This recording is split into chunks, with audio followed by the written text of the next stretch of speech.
Tom Ruwitch is a business coach and content marketing pioneer who helps business leaders create, deliver, and track client-attracting content without getting stuck. In 2001, after 10 years as an award-winning newspaper reporter and editor, Tom founded the email marketing software and services company MarketVolt.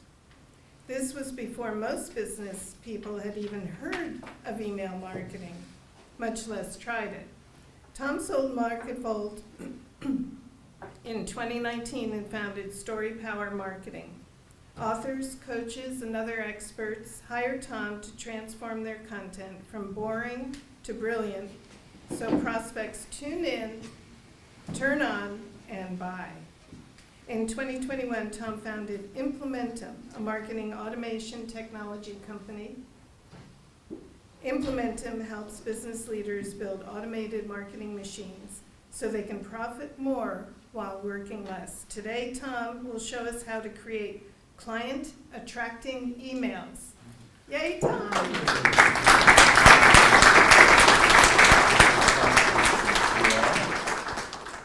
Let's see. Test, test. Doing okay? All right. Thank you. Thank you. Really glad to be back in this room and see so many friends and be able to talk a little bit today about creating content, not just emails, but creating content with a plan. And I'm going to start by sharing a story. Ah, there we go. I was just sitting around, this was a few years ago, sitting around watching TV. It was February, it was around the beginning of February, and up on the screen came Groundhog Day. And because it was Groundhog Day, I stopped everything and I watched Groundhog Day for, I don't know, the 78th time in my life. And it got to that scene, and then that scene again, and then that scene again. You know what I mean if you've seen Groundhog Day. That's Ned Ryerson, the insurance salesman, and that is Bill Murray's character, Phil Connors. And Ned is saying to Phil, I've got just the ticket for you, single life premium life insurance. And I didn't sit down that day with the intent of, I'm going to channel surf, find a movie, and let that inspire me to write an email.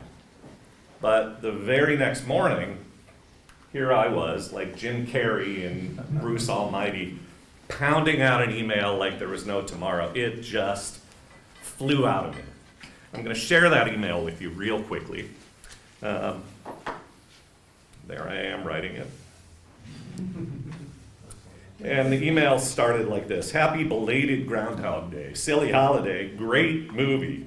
I love the scenes with Ned Ryerson. He's the insurance salesman who went to high school with Phil, Bill Murray's character. Groundhog Day after Groundhog Day. See the movie if you don't know what I mean. Ned accosts Phil on the street and pitches insurance. Have you ever heard of single premium life? Because I think that really could be the ticket for you, says Ned. Here's a clip. I share a clip. After repeating this scene for many days in a row, Phil adjusts. And when Ned comes a-calling, Phil levels him with a right hook before the pitch begins. I remember seeing this in the theater. Aside that ages me. A lot of you probably saw that movie in the theater. I remember seeing this in a theater. The crowd cheered. Why? Because we all have those pitchy pitch men and women who pitch, pitch, pitch, and pitch before they bother to learn a thing about us, before they bother to discover whether we need what they're selling. Yep, sometimes we all just want to rear back and slug a Ned. Ned means well, but he misses the mark because he assumes he has just the ticket for someone, even though he knows nothing about the prospect. All of us know some Neds. We meet them at networking events. They cold call us. They lob unsolicited pitches. They tell us they have the ticket for us. They poke and prod until we're ready to throw punches. Don't get me wrong. I'm all about peace, love, and understanding. I don't want to go slugging the next pitchy pitch man who accosts you. In fact, stop worrying about the Neds who surround you and look inward. Deep down, we all have an inner Ned. Remember that time you pitched products or services to someone without knowing whether they had a need or desire for what you were selling? That happened because your inner Ned escaped. Smart marketers and salespeople don't let their inner Ned escape. They listen and learn before they pitch. They get to know their prospects before they say, I have just the ticket. They move on if the prospect isn't a good fit. If you chase someone who doesn't want or need what you're pitching, you're not selling, you're annoying. Don't be annoying. Keep your inner Ned in his cage. Gather intelligence about your prospects and focus on those who need what you're selling. Pass on those who don't. And then there was a call to action in the piece. Today I'm going to tell you how I went from sitting around on my butt on the sofa in my living room watching a movie for the 78th time and pounded out an email easily, barely thinking about it. I did it because I had a plan. It's not magic. Most people think this idea of creating content is about conjuring some creative magic. The muse has struck. And most people, that's a horrible, horrible way of looking at it because most people think, I don't have a muse. I'm not magic. I'm not a creative genius. I can't do this. But it's not about magic. It's about assembly. It's about putting together the pieces. It's a craft. And you can do it. You can create content without getting stuck if you have a plan. And what does that mean? P. P stands for promise. Every time we communicate with the market, we're making a promise. We're promising escape. We're promising status. We're promising an emotional journey from a before to after. And whether it's an email, or whether it's a social post, or whether it's a presentation like this one, if we are marketing effectively, we are making a promise. We combine the promise, sorry about that. What's the promise in the Groundhog Day piece? What's the promise being made in the Groundhog Day piece? Question, I'm asking you. Yeah. Raise your hand, shout it out. What's the promise? I read the post. Insurance. No, I'm not asking what the promise Ned was making. Promise. Ned, by the way, Ned never made a promise. The promise Ned could have made, what he might have said is, hey, Phil, good to see you. We went to high school together. How are your parents? How are your grandparents? Any concerns about whether they're going to be able to, survive their retirement income and so on and so forth? Oh, okay. Well, I can help relieve that worry that you're going to outlive your money. That's the promise, but you never made the promise. What's the promise in the piece I wrote? In your email, Uh-huh. what you're asking is that you can make a connection with the people that you want to reach without annoying the hell out of them. Bingo. What's the promise? You can sell, you can market without being a Ned. And it's an important promise because 90% of the people I work with, I'm coaching marketing, I'm encouraging them to send emails, I'm encouraging them to do various marketing things, and a primary objection is, marketing's yucky. I don't want to I don't want to market, I don't want to sell, I don't want to be the used car guy, I don't want to be Ned. And the promise of that piece is no, you can grow your business, you can build a business, market, and sell effectively without being that pitchy, annoying pest. What follows? What follows is L, a lesson. How do you achieve the promise? How do you achieve the promise? What's the lesson in the post? How do you achieve the promise? Get out there and do it. Get out there and do what? Well, You're my ringer. It's by calling Tom. Well, yeah, by calling Tom, but these were words in the post. Yeah. Listen before you pitch. Get to know your prospects before you say, I have just the ticket. Move on if the prospect isn't a good fit. If you do that, lesson, big promise, you'll be able to grow your business and sell more without feeling like a sleazeball. Promise, lesson. Lesson, promise. Okay? Then there's the anecdote. Okay? Why do we bother to deliver promises and lessons with anecdotes, with stories? Pretty simple, because we don't want to do this. I am an expert. I am lecturing you. I am standing here and you are bored. Okay?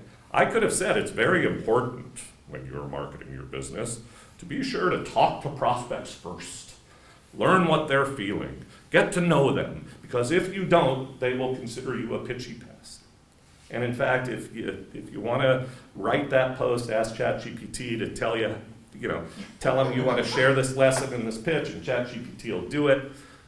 We share stories, we deliver information with anecdotes. Hey, I saw a movie, I remember this scene. You remember it? It's a funny scene. Ha ha ha ha ha. There's a point, there's a promise and a lesson in it. We wrap our promises and lessons in anecdotes to make them entertaining, to make them memorable. Stories stick. Otherwise, it's just another boring blah, blah, blah lecture. And oh, by the way, if you deliver all of your promises and lessons with a boring blah, blah, blah lecture, what are you going to write next month when you want to share the same promise and the same lesson? Anecdotes. And then N stands for next step. Whether on social, whether an email, whether a blog post, whether a presentation like this one, share next step. You're marketing your business, you're sharing expertise. There's a promise that you're making. And what's the next thing that your audience can do in their journey to fulfill that promise? PLAN. Promise, lesson, anecdote, next step. So, this presentation has a plan. What's the promise of this presentation? Anyone, except Les. Attract clients. We can sell without being annoying. That was the promise of the Ned thing. But what's the promise of? Create emails, easy to create emails that Create. attract clients. Yeah, it was in the title. Create client attracting content without getting stuck. That's the promise. Create captivating client attracting content. How do you do that without feeling like, oh, this is magic, I can't think of anything today? You do it by, well, I'm getting ahead of myself. What's the lesson? What's the lesson? This is the easiest question I've asked all day. What's the lesson? The plan. Have a plan. Yeah. Yeah. If you have a plan, it's way easier than if you don't. I was going boom, boom, boom, boom, boom, boom, boom, boom, boom the day after I watched that movie because I already had the promises and the lessons in my head. And when I saw the anecdote, it was like, boom, that's a good one for that promise and that lesson. It became so much easier. Story ideas slap you in the face when you know your promises and lessons and have worked through the framework. I was watching TV, that's the anecdote. I'm going to start this presentation with a story. I was watching TV, this happened, and all of a sudden it turned into an email. Almost like magic, but it wasn't magic. Promise, lesson. Okay. Next step, I'll get to that in a moment. Okay. First, some exciting news. Anecdotes are everywhere. Everywhere. You're always watching TV, stuff is happening to you, stuff has happened to your clients. There are gazillions of anecdotes out there for you to find that bump into you. So, you can grow your business without feeling like a sleazy Ned. That was the promise of the previous post that I shared with you. And the lesson is listen and learn. Hey, next week, you have to write an email or give a presentation where that's the promise and the lesson. What might be an anecdote? Who has an anecdote just off the top of their head? You know the promise, you know the lesson. Who could deliver that email or that presentation with that promise and lesson? Serious, just a question. Anybody? I told a cautionary tale about Ned. I could tell a here's how it ought to be done tale about my friend Richard. Richard Terry runs Accolade Kitchen and Bath, and before you spend a dime with Richard Terry, you talk on the phone with him. He asks you a bunch of questions. He gets to know you. He draws out your dreams and aspirations. Then he actually meets with you in person. And then he gives you a rough outline of what he's going to do. And then you have a conversation about whether you're going to hire him. Okay? Great example of that promise and that lesson in the affirmative, in the here's how to do it. You might have a slice of life story of another great person. You might find another, if you know that these are the promises and the lessons you want to share, they'll slap you in the face when you experience them in real life or in make-believe, in the movies and books and so forth. Okay. Sometimes the anecdotes come to me and I say, that's going to be a great email. I can take this thing that happened and turn it into an email. I wrote an email this morning where that happened. My son had an experience with United Airlines customer service, and the minute he told me the story, I was like, that's going to be an anecdote about a different promise and a different lesson, by the way. We have different promises, different lessons that are built into our business. But sometimes we start by saying, all right, I want to communicate this promise and lesson. What anecdote can I tell to communicate it? That's what I was doing when I was asking you. All right, you know the promise and lesson. Can you think of something? Yeah, I could think of one. Richard Terry, that's one. If I had to think harder, I could come up with many more. I work with an executive coach whose promise is fundamentally escape the hamster wheel. Don't spend so much time stuck in your business feeling like everything depends on me. The lesson is delegate. Learn to delegate. Okay. She wrote a blog post, delegation is very important. Here are 5 tips to delegate. Nobody read it, nobody called. But when we went through this process and said, all right, your promise, that's a good promise. Don't feel stuck in your business. Lesson, good lesson, delegate.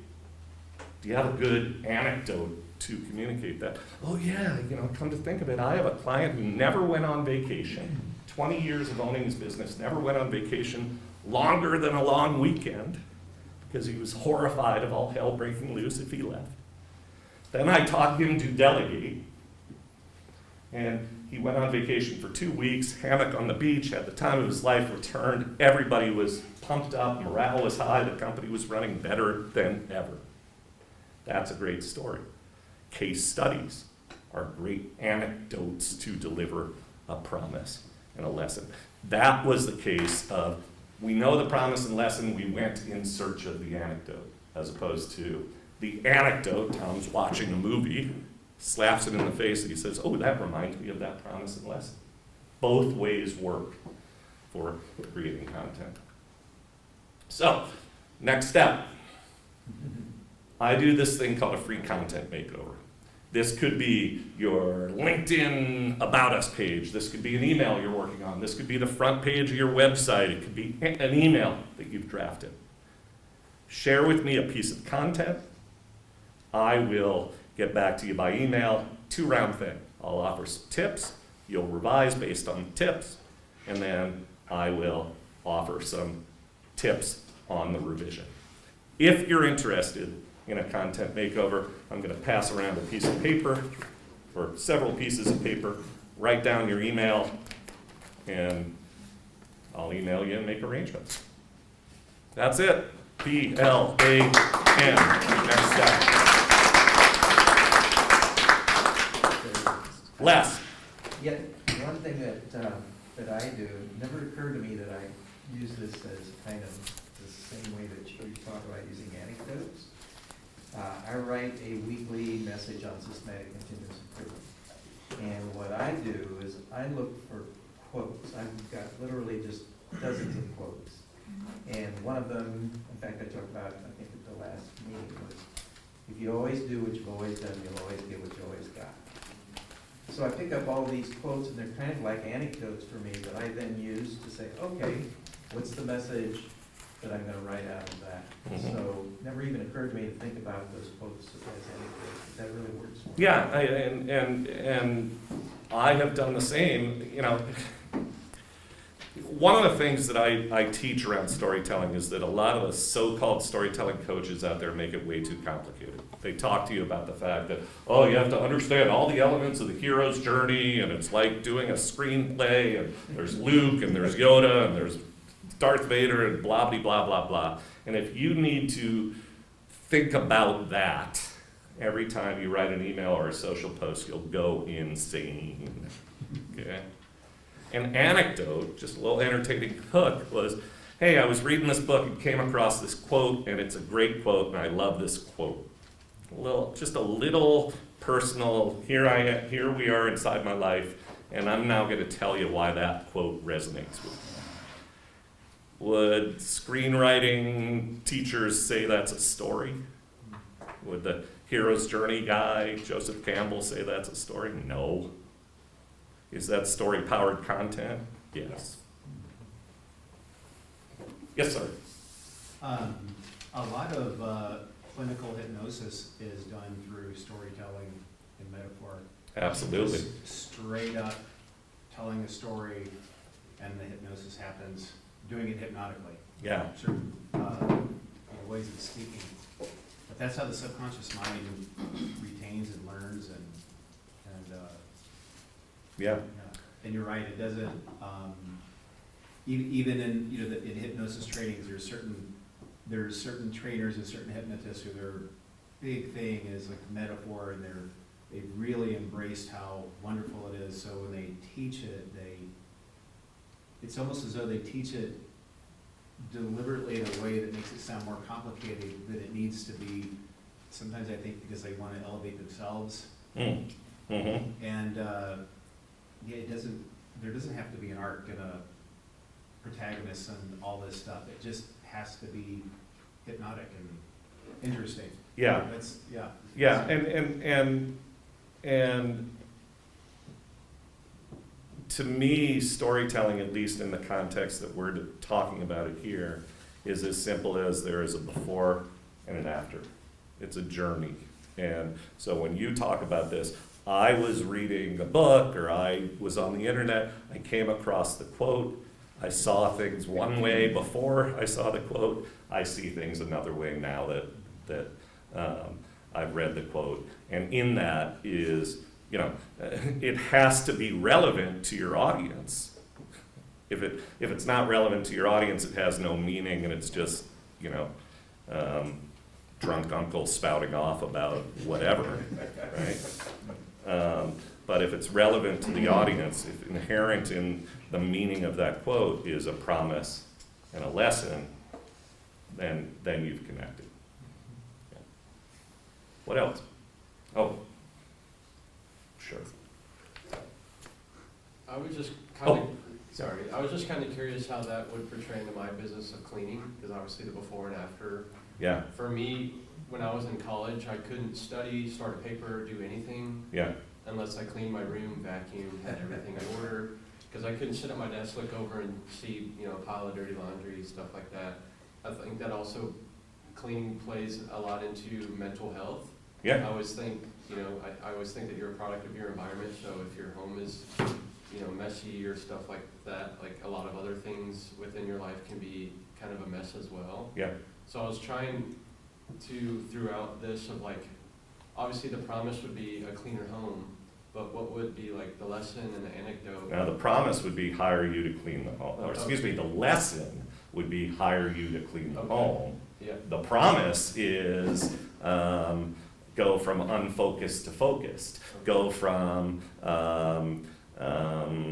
feeling ashamed to feeling or proud. having more time to do something else instead of spending, 4 or 5 hours cleaning your home on the weekend. You could, take the kids to the park, or, I don't know. Right. Just- Yeah, exactly. So the promise is not the service or the feature of the business Okay. is not what you're selling. What you're selling is the promise, the transformation. Talk to Richard Terry. We're working with Richard on emails that he writes. He builds kitchens. He builds bathrooms. Okay. The emails that he's sending out now talk about, there's one where a mom is in the kitchen and the daughter comes down and says, hey, let's bake. And the mom's like, what?